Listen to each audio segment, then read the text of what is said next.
Hello and welcome. I'm Camille Lamia and this is your 6 p.m. wrap. The Philippines will consult its allies in the Southeast Asian region after Manila's victory over Beijing over the West Philippine Sea or South China Sea dispute. The Permanent Court of Arbitration in The Hague, Netherlands says there was, quote, no legal basis for China to claim historic rights to resources within areas falling under the so-called 9-line. Defense Secretary Delfin Lorenzana says the Philippines is still studying the implications of the ruling. Lorenzana says, quote, I hope China will abide. It will be for the good of the region if everyone abides by the rule of law. But Beijing insists it has the right to declare an air defense identification zone over the South China Sea as it denounces the arbitral tribunal's ruling. Chinese Foreign Vice Minister Liu Zhenmin describes the ruling as, quote, a piece of waste paper. He also alleges the tribunal is manipulated.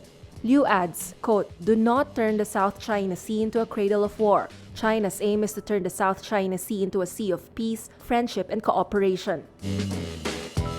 President Rodrigo Duterte starts his administration with an excellent positive 79 trust rating, according to the latest Social Weather Station survey. The SWS survey shows 84% of respondents said they had much trust in Duterte, 5% had little trust, and 11% were undecided.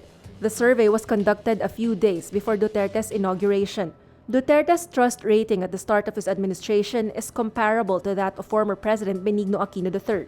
Aquino began his presidency with a net trust rating of positive 83. Interior Secretary Ismael Sueno asks the Justice Department to issue a watch list order against the 5 police generals with alleged links to the illegal drug trade. Sueno says his request is to ensure the speedy investigation of the police officers. The National Police Commission is investigating the 3 generals still in active duty: former National Capital Region Director Joel Pagdilao, former Quezon City Police Chief Edgardo Tino, and former Region 6 Police Chief Bernardo Diaz.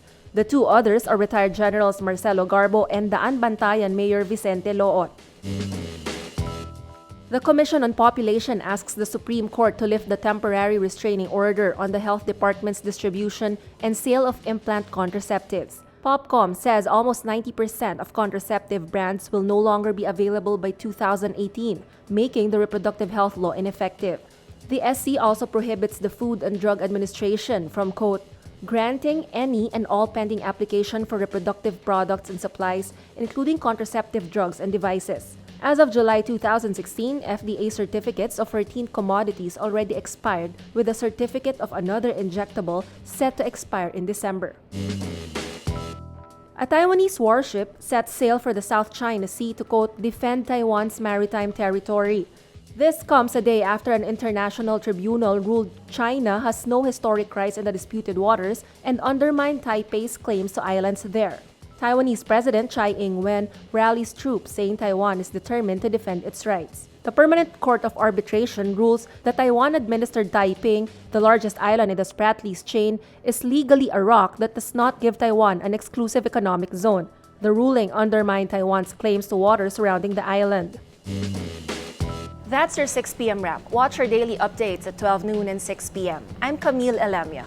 Remember, tomorrow begins today.